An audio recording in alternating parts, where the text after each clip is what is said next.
रायबरेली के प्रभारी मंत्री राकेश सचान आज एक दिवसीय दौर पर रायबरेली पहुंचे। इस दौरान उन्होंने अस्पताल से दी जा रही सुविधाओं का जायजा लिया, साथ ही उन्हें मरीजों से मिलकर उनका हालचाल भी जाना। प्रभारी मंत्री ने इस दौरान अस्पताल में मिली खामियों पर नाराजगी जताते हुए इसमें सुधार लाने के निर्देश भी दिए। राकेश सचान ने इस दौरान बाहर से दवा लिखने जाने की शिकायत पर डॉक्टरों से इस बात को पूछा भी, हालांकि डॉक्टरों ने कहा कि वह या तो दवाइयाँ अस्पताल की लिखते हैं, अन्यथा जन औषधि केंद्र की दवाइयाँ ही लिखते हैं। राकेश सचान ने अस्पताल निरीक्षण के बाद अधिकारियों संग समीक्षा बैठक पर जिले के विकास कार्य के हालात जाने। अभी बैठक हुई है, बैठक में क्या निष्कर्ष निकला और क्या दिशा निर्देश दिए गए हैं?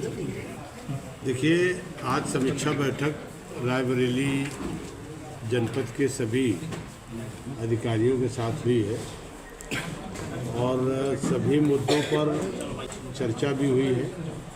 विभागवार समीक्षा की गई है क्योंकि फाइनेंशियल ईयर के केवल 50 दिन अवशेष हैं, तो हर विभाग को जो सरकार का लक्ष्य है, जो बजट है, जो जिम्मेवारी है, उनको पूरा करने के लिए उसके निर्देश दिए गए हैं।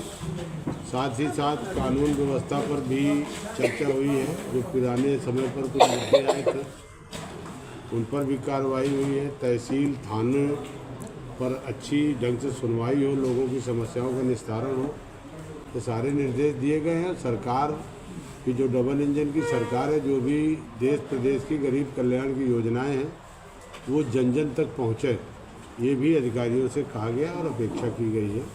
और जो भी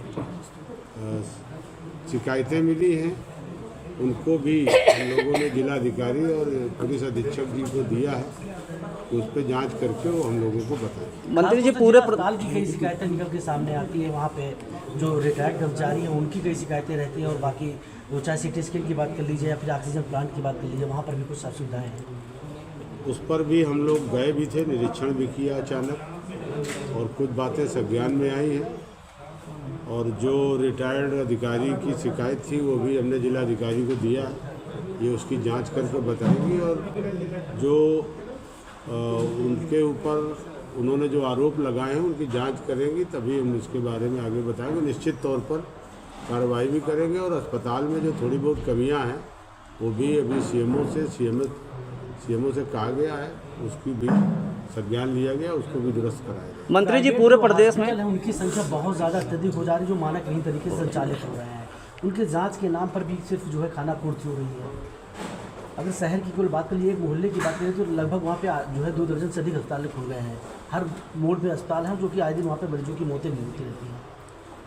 देखिए, सरकार के पास अभी उतना इंतजाम नहीं है आबादी के हिसाब से हम उनकी स्वास्थ्य की सेवाएं दे सकें, इसलिए प्राइवेट तौर पर जो नर्सिंग होम अस्पताल खुल रहे हैं तो उस पर उन लोगों को, जो हमारे संचालक हैं, उनको चाहिए कि चूँकि उन्होंने हॉस्पिटल खोला है तो व्यवसाय के लिए नहीं, सेवा भाव के लिए भी काम करें।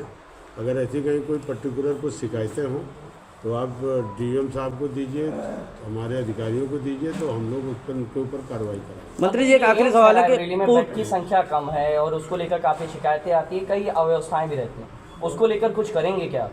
एम्स में बेडों की संख्या बहुत कम है। उस पर अभी चर्चा भी हुई है और अभी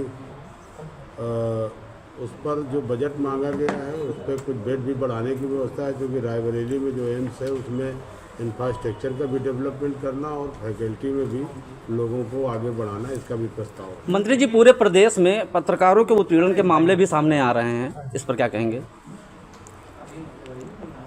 पत्रकारों के ऊपर कोई उत्पीड़न नहीं होगा।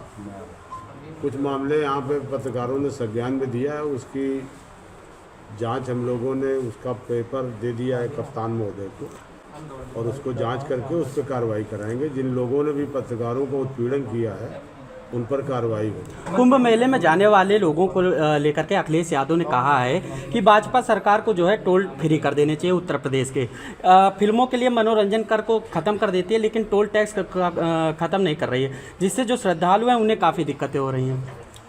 आप जहाँ पर जाइए, जितने भी, मैं कल था अपने इधर कानपुर में, सब टोल फ्री है। इतना जाम था कि पुलिस ने अपने आप सबके ऊपर करा दिए कि सबको ऐसे जाने दिए। नहीं, रायबरेली में मोहनलालगंज वाला भी नहीं, गाँव वाला भी चल रहा, टोल लिया जा रहा है। तो टोल की देखिए व्यवस्था है, सब पीपी मॉडल पे सब निर्माण कार्य हुए हैं। मंत्री जी तो उस व्यवस्था को NHI करेगी, ये प्रदेश सरकार के हाथ में भी नहीं है। कहाँ टोल लेना है, कहाँ टोल नहीं लेना सात है, अन्य टोल तो हैं ये है। 7 अन्य टोल हैं टोल फ्री। मंत्री तो जी ये गडकरी जी के उसमें है, कुछ आप प्रस्ताव देंगे तो हम ऊपर आपकी बात पहुंचा देंगे। मंत्री जी, जो व्यवस्था की गई थी, हालांकि बहुत बड़ी संख्या में श्रद्धालु अभी पहुंच रहे हैं, जो रूट मैप हर जिलों में तैयार किया गया था, आप लखनऊ से आए कहीं से आए, जाम में संभवतः आपको भी फंसना पड़ा, तो क्या इस पर समीक्षा एक बार फिर से करनी चाहिए पुलिस के अधिकारियों को, प्रशासन को, कि कम से कम श्रद्धालु पहुंच जाए, कोई 2 घंटे, कोई 1 घंटे, कोई आधा घंटा, ये जाम में न फंसे, इसके लिए समीक्षा अभी होगी?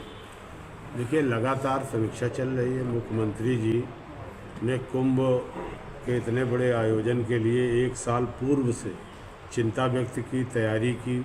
चारों तरफ आवागमन के लिए 5,000 करोड़ से अधिक का बजट हम लोगों ने इस पर दिया कि चारों तरफ कहीं किसी श्रद्धालु को कुंभ के आयोजन में जाने में दिक्कत न हो। फिर भी आशा के अनुरूप नहीं है, इससे बहुत अधिक श्रद्धालु पहुंच रहे हैं। अभी कल कोई ऐसा पर्व नहीं था, परसों कोई ऐसा पर्व नहीं था, करोड़ों की तादाद में लोग पहुंच गए। चारों तरफ प्रयाग के, चाहे मिर्ज़ापुर हो, चाहे बनारस हो, चाहे आपका इधर रायबरेली, चाहे कानपुर, फतेहपुर, चित्रकूट, सब तरफ आप देखें तो चारों तरफ श्रद्धालुओं की पूरे देश प्रदेश से लोग आ रहे हैं। अब वो आ रहे हैं तो उनको रोका तो नहीं जा सकता। फिर भी पूरी तरह से हमारे जो मेला आयोजन की समिति है, हमारे सारे अधिकारी, चाहे पुलिस के हों, चाहे हमारे और राजस्व के सारे अधिकारी लग करके ट्रैफिक की व्यवस्था को संचालन करना, स्वयंसेवी संस्थाओं के द्वारा तमाम तरीके से लोगों को भोजन पानी उपलब्ध कराना, तो सेवा भाव से लोग काम भी कर रहे हैं और आप देख रहे हैं कि व्यवस्था अपने आप चल भी रही है। कल भी करोड़ों लोग गए, आज भी वहाँ बहुत सारे, आज हमारी महामहिम राष्ट्रपति महोदया भी जाने के बाद भी कोई व्यवस्था में कमी नहीं है, पूरी तरह से व्यवस्था है। और इतना बड़ा आयोजन, पूरी धरती में सबसे बड़ा आयोजन महाकुंभ का हुआ है, जिसमें लोगों की आस्था है। और जिनकी आप बात कर रहे हैं, उन्होंने